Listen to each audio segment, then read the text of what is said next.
మీకు తెలుసా, amazing facts వారు బైబిల్ కాలేజెస్ కూడా నిర్వహిస్తున్నారు. మీరు ఇంట్లో ఉండి చదువుకొనవచ్చును. ఇవి 27 అద్భుతమైనటువంటి పుస్తకాలతో కూడినవి. వీటి ద్వారా దేవుని యొక్క వాక్యాన్ని మీరు చదువుకొనవచ్చును. ఇవి ఇంగ్లీష్, హిందీ, తమిళ్ అండ్ తెలుగులో కూడా ఉన్నాయి. ఈ బైబిల్ చదువుకోవడం కోసం ఇప్పుడే మీరు మీ పేర్లు నమోదు చేసుకోండి. BibleStudy.AFTV.in ఈ రోజే మీ పేర్లు నమోదు చేసుకోండి. దేవుని మహాపరిశుద్ధ నామములో మీకందరికీ నా హృదయపూర్వకమైన వందనములు తెలియచేస్తున్నాం. దేవునికే స్తుతి, మహిమ, ఘనత, ప్రభావములు కలుగును గాక. క్రీస్తునందు ప్రియులారా, ఈ అంచుకాల త్రిదూత వర్తమానం కార్యక్రమానికి ప్రేమతో మీకందరికీ ఆహ్వానిస్తూ ఉన్నాను. అందరు బాగున్నారా? అనేక ప్రాంతముల నుండి, ఇటు కోస్తా, అటు తెలంగాణ, రాయలసీమ, ఇటు ఆంధ్ర, అనేక ప్రాంతముల నుండి మా కొరకు ప్రార్థన చేయమని మీ సమస్యలు మాకు తెలియచేస్తూ ఉన్నారు. అందరి నిమిత్తమే మేము ప్రార్థన చేస్తూ ఉన్నాను. అలాగనే మా ప్రార్థన బృందం వారు కూడా మీ కొరకు ప్రార్థన చేస్తూ ఉన్నారు. దేవుడు మిమ్మల్ని అందరినీ, మీ అవసరతలు, మీ అక్కర్లన్నీ కూడా దేవుడు తగిన సమయమందు తీర్చునుగాక. అంతేకాకుండా ప్రియమైన వారలారా, ఈ పరిచర్య నిమిత్తమై మరి మీరందరూ ప్రార్థన చేయమని మిమ్మల్ని అందరినీ కోరుకుంటూ ఉన్నాను. ఈ కడవరి వర్తమానము, ఈ పరిచర్య ప్రారంభించినప్పుడు ఎటువంటి ధనాపేక్ష కానీ, ప్రజల దగ్గర నుంచి మరి ప్రతిఫలం ఆశించి కానీ, లేక కానుకలు ఆశించి కానీ ఈ యొక్క పరిచర్యను ప్రారంభించలేదు.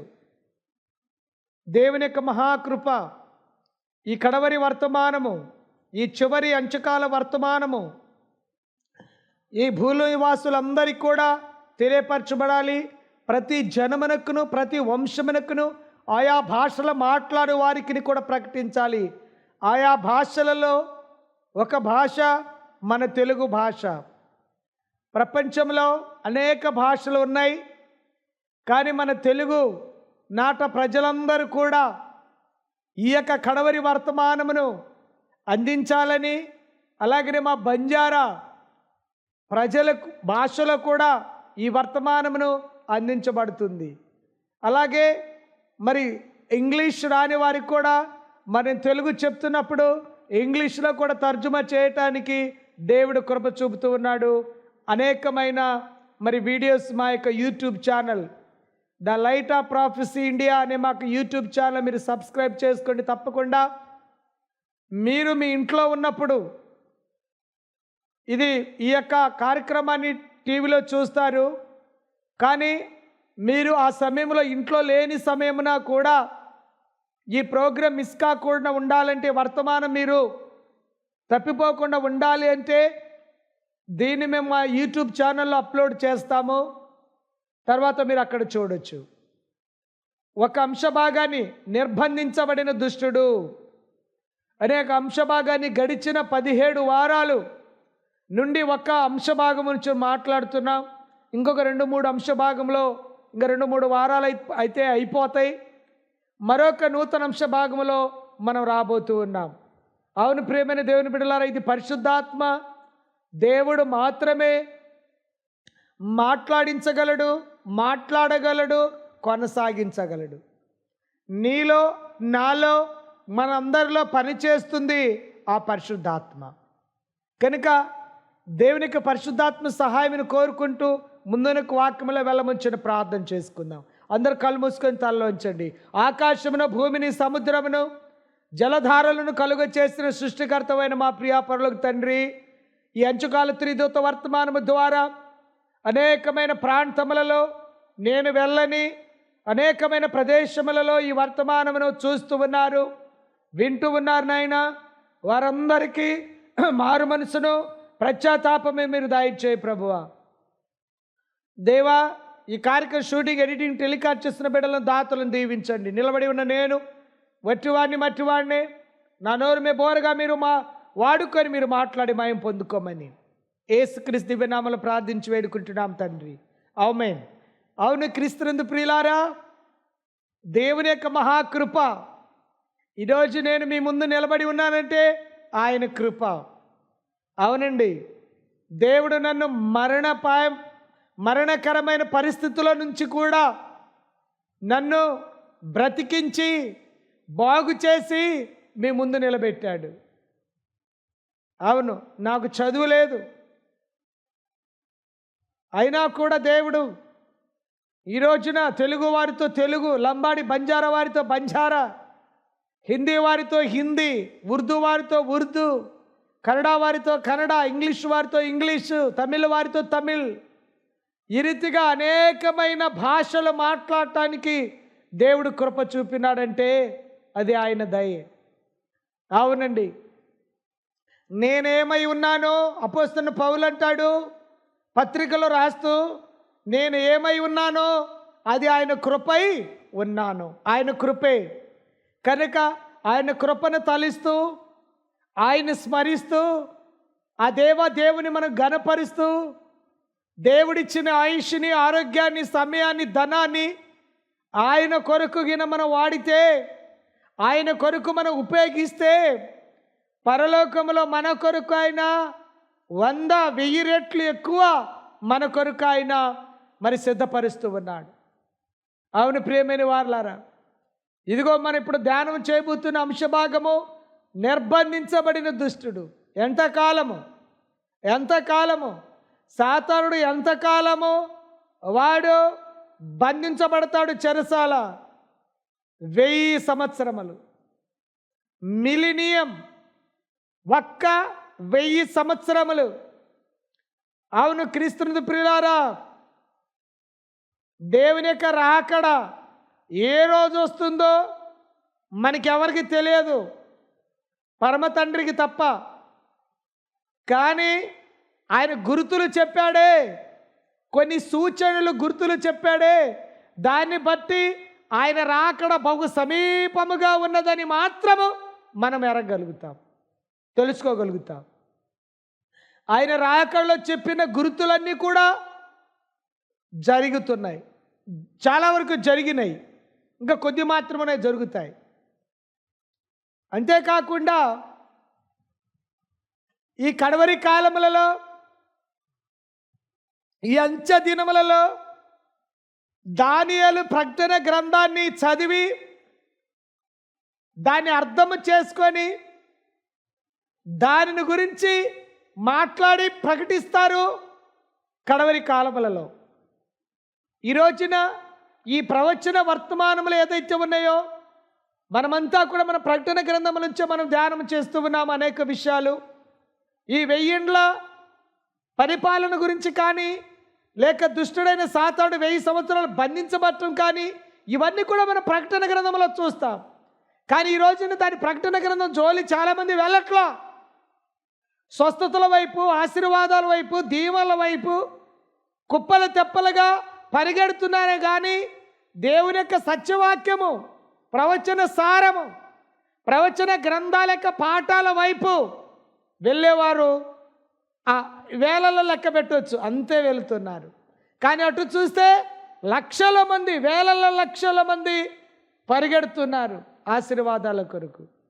ఈ లోక ఐహిక విచారము చేత వారు విచారిస్తూ బాధపడుతూ, అయ్యో అందరిలాగా మాకు భూములు లేవే, అందరిలాగా మాకు భవంతులు లేవే, అందరిలాగా మాకు బ్యాంక్ బ్యాలెన్స్ లేదు, అందరిలాగా మాకు వాహనాలు, కార్లు, బైకులు లేవే అని ఈ లోకములో వారిని చూసి వీరిని చూసి అవి లేవు ఇవి లేవని ఈ లోకపు యొక్క ఆశీర్వాదాల కొరకు పరిగెడుతున్నారు. కానీ పరలోక ఆశీర్వాదము కొరకు, పరలోక రాజ్యము కొరకు, దేవుని యొక్క రెండవ రాకడ కొరకు మరి పరిగెడుతున్నారా అంటే మీకే వదిలివేస్తున్నాను ఆ యొక్క సమాధానము. అవును, ఇప్పుడు మనము నిర్బంధించబడిన దుష్టుని గురించి మాట్లాడుతున్నప్పుడు 1000 సంవత్సరములు దుష్టుడైన సాతాన్ని ప్రకటన గ్రంథం చెప్తుంది, వాడిని సంఖ్యల చేత ఆ చీకటి అగాధములో వాడిని పడేస్తారు. బాగా గమనించండి, ఇది ఎక్కడో ఇంకొక చీకట్లో, ఇంకో నరకంలో, లేకపోతే ఇంకొక ప్రదేశంలోనేమో మీరు పరబడవచ్చు. మీరు పొరపాటు పడకూడదు. వాక్యాన్ని మనం చూడాలా. ఈ లోకము ఎలాగ ఉండబోతుందంటే, యేసుక్రీస్తు వారు రెండో రాకడ వచ్చిన తరువాత పరిశుద్ధులు ఎత్తబడతారు, నీతిమంతులు సమాధులు ఉన్న వారు ఎత్తబడతారు, పునరుద్ధానం అవుతారు. ఈ భూమి మీద ఎవరైతే అనీతిమంతులుగా భక్తిహీనులుగా వదిలి ఉన్నారో వారందరూ కూడా మరణించబోతూ ఉన్నారు, చచ్చిపోతారు. ఇక సూర్యుడు తన యొక్క వెలుగును, తన కాంతిని ఇవ్వడు. ఈ భూమి ఎలాగ ఉండబోతుందంటే శూన్యముగాను, చీకటిగాను, నిరాకరముగాను ఉండబోతుంది. అయితే దుష్టుడైన సాతానుడు ఒక్కడే ఈ భూమి మీద ఈ చీకటి అనే అగాధములో, అంటే అగాధం అంటే ఇంకొక అగాధం కాదు, లోయ కాదండి. అగాధం అంటే చీకటి ప్రదేశము. ఈ భూమి చీకటిగా ఉండబోతుంది. దాంట్లో వాడు ఒక్కడే బంధించబడతాడు. అంటే ఈ భూలోకమంతా కూడా వాడికి చెరసాలగా ఉండబోతుంది. ఇంకా ఎవరు కూడా అతను మోసం చేయడానికి మనుషులు ఎవరు లేరు కాబట్టి వాడు ఈ భూలోకమే వాడికి ఒక చెరసాల, అగాధగా ఉండబోతుంది. ప్రకటన గ్రంథం మనకి సూచనప్రాయంగా ఇవ్వబడింది, గుర్తుల్లో ఇవ్వబడింది. కనుక మీరు సూచనప్రాయంగా గుర్తుల్లో మరి సింబాలిక్ ఫామ్స్లోనే అర్థం చేసుకోవాలి. అందుకని అర్థం చేసుకోకపోతే అది అనర్థానికి దారితీస్తుంది. జాగ్రత్త సుమ. ఈ కడవరి కాలంలో జీవిస్తున్న నీవు నేను మనము ఈ 1000 ఏండ్ల వాడు బంధించబడతాడని పరిశుద్ధ బైబిల్ గ్రంథం చెబుతుంది. అయితే నీతిమంతులైన వారు ఏం చేస్తారు? రక్షించబడిన వారందరూ క్రీస్తుతో 1000 ఏండ్లు ఉంటారు. సాతానుడు తన అనుచరులు 6000 సంవత్సరాలు శోధించి తప్పుదారి పట్టించారు భూలోకంలో మనుషులందరినీ. ఈ భూమి సాతానుకు చెరసాల అవుతుంది. ఈ ప్రపంచాన్ని అతడు ఏ రీతిగా పరిపాలించగలడో చూపాలని ఆదామవలను మోసపుచ్చి ఆ అధికారమును వశపరుచుకున్నాడు. అయితే ఇప్పుడు ప్రతి ఒక్కరూ సాతాను ఎటువంటి పరిపాలకుడో చూడగలరు. ప్రకటన 23 ప్రకటన 23లో మనం చూస్తున్నాము. ఇదిగో ఈ వ్రాయబడిన వాక్యాలను జ్ఞాపకం చేసుకోనండి. వారికి బంధించి అగాధములో పడవేసి ఆ అగాధమును మూసి దాని ముద్ర వేసెను. 1000 ఏండ్ల పరిపాలన పూర్తి అగు వరకు అపవాది జనులను మోసగించలేడు. దేవునికి స్తోత్రములు. క్రీస్తు ప్రియులారా, ఈ 1000 సంవత్సరములు సాతానుడు ఈ భూమి అతనికి చీకటి అగాధముగా ఉండబోతుంది. ఇక మానవుడు జన సంచారము ఈ భూమి మీద ఉండదు. వాడిని ఒక్కడనే బంధించి అగాధమనే చీకటి స్థలములో పడేయబడతాడు. భూమి దేవుడు సృష్టించముందు, ఈ సృష్టిని చేయకముందు ఎలాగుంది? నిరాకరముగాను, శూన్యముగాను, చీకటి అగాధ జలములపై కమ్మి ఉండెను అని ఆదికాండం 1వ అధ్యాయంలో రాబడిన మాట. అదే రీతిగా రెండవ రాకడ వచ్చి పరిశుద్ధులు తీసుకొని పోయి అపరిశుద్ధులందరూ కూడా చనిపోయిన తర్వాత ఈ భూమి కూడా నిరాకరముగాను, శూన్యముగాను, చీకటి అగాధముపై, అగాధ జలములపై కమ్మినట్టుగా ఈ భూమి మీద చీకటి కమ్మి ఉంటుంది. ఇది భూమి అతనికి ఆ యొక్క చెరసాలగా అవ్వబోతుంది. ఇది ప్రకటన గ్రంథంలో ప్రవచన సారంలో నీవు నేను మనము చదువుకోవాల్సింది, సత్యాన్ని గ్రహించవలసిన విషయము. కనుక రెండవ రాకడ తర్వాత మళ్ళీ యేసుక్రీస్తు వారి భూమి మీద 1000 ఏండ్లో ఉండేవాడు కాదు. 1000 ఏండ్ల పరిపాలన భూమి మీద కాదు, పరలోకంలో.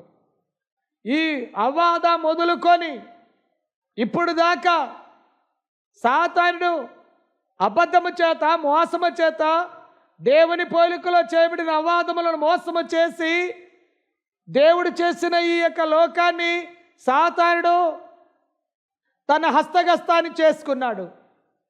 సాతానుడు హస్తగస్తం చేసుకొని ఈ లోకంలో వాడు పరిపాలన చేస్తూ ఉన్నాడు. అవును, యేసు ప్రభువు చెప్పాడు, ఇదిగో ఈ లోకాధికారి వస్తున్నాడు చూడండి. ఈ లోకాధికారి, ఈ లోకాధికారి ఎవరు? ఈ లోకములో ఉన్నవాడి కంటే మనలో ఉన్నవాడు గొప్పవాడు. ఈ లోకములో ఉన్నవాడు ఎవడు? వాడే సాతానుడు. వాడు ఏ రీతిగా మానవుల్ని మోసము చేసి, శ్రమల పాలు చేసి, నిందల పాలు చేసి, అవమాన పాలు చేసి, జీవితాలను చిన్నాభిన్నము చేసి, అనేక జీవితాలు శాంతి లేకుండా, ఆరోగ్యం లేకుండా, సాతాను గడిచిన 6000 సంవత్సరాలు ఈ భూమి మీద వాడు దుర్మార్గమైన పనులు పాలన చేస్తూ వచ్చాడు. అయితే సాతానుకి సింహాసాన్ని మరి కూల్చి పడద్రోసి మరి సత్యమనే ఆ నిత్య రాజ్యాన్ని స్థాపించడానికి యేసుక్రీస్తు వారి లోకానికి వచ్చి మరలా ఆయన రెండో రాకడగా రాబోతూ ఉన్నాడు. దాన్ని నీవు నేను మనం అందరం కూడా గ్రహించవలసిన వారమై ఉంటూ ఉన్నాం. అయితే ఈ లోకమంతటి కూడా సాతానుడు దేవుని యొక్క భూలోకమును దేవుడు చేశాడు. అది ఆయన సృష్టి. ఈ సృష్టిని మొత్తము కూడా అధికారము మనిషికి ఇచ్చాడు దేవుడు.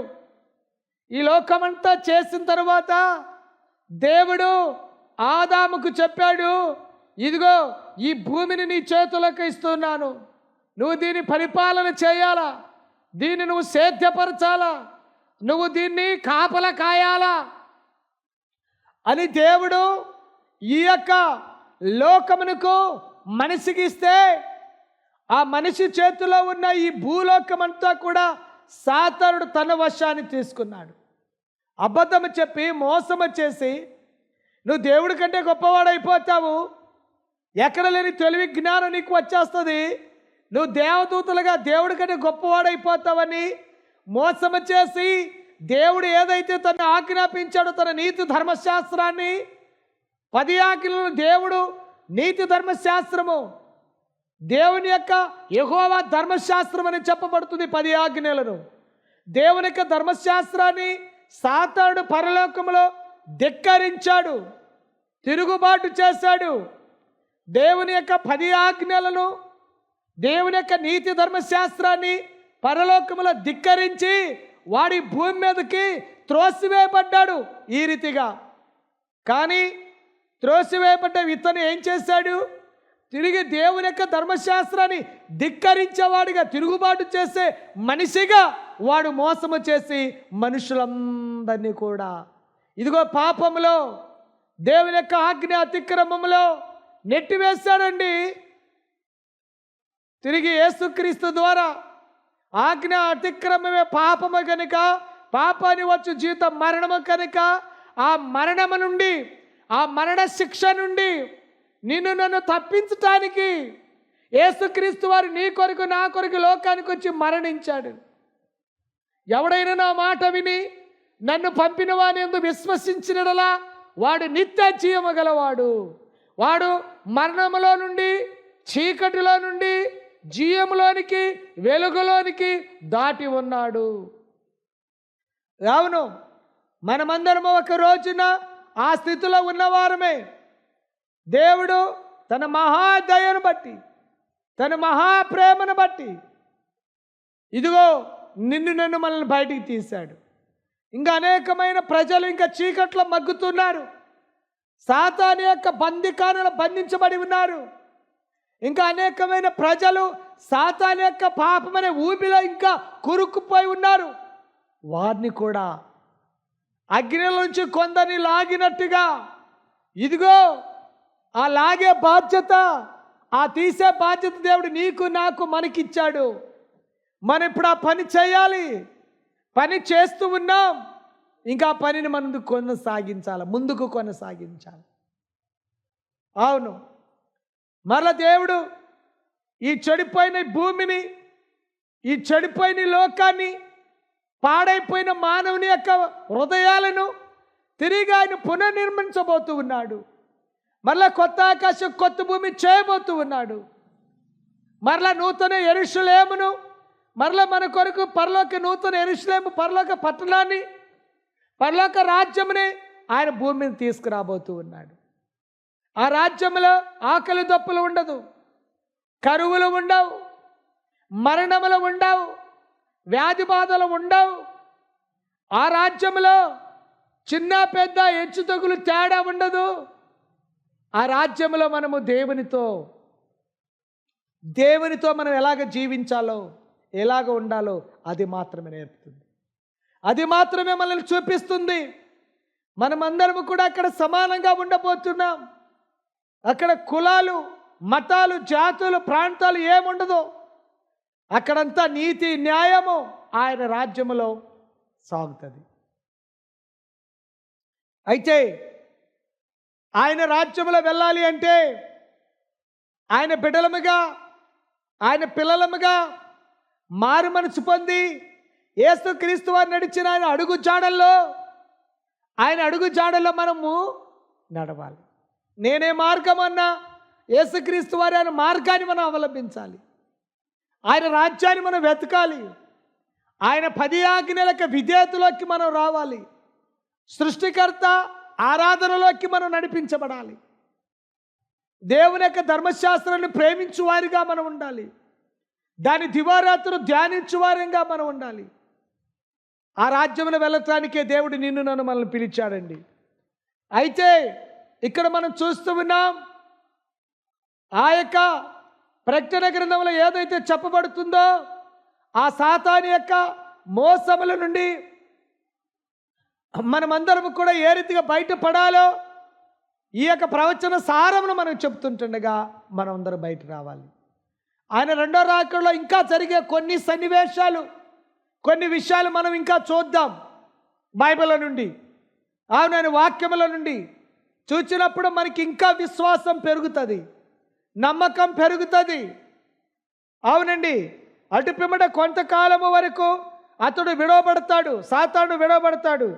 ఆదిమ పరిశుద్ధ గ్రంథ మాటలో అగాధమైన గుంట అనగా నరకమే. పాత నిబంధనలో కూడా దేవుడు ఈ అందమైన ప్రపంచాన్ని సృజించగమనుపు ఉన్న దుర్భరమైన స్థితిని వివరించడానికి ఇదే మాట వాడాడు. కనుక బైబిల్ వాక్యాన్ని మనం చూస్తూ ఉన్నాం.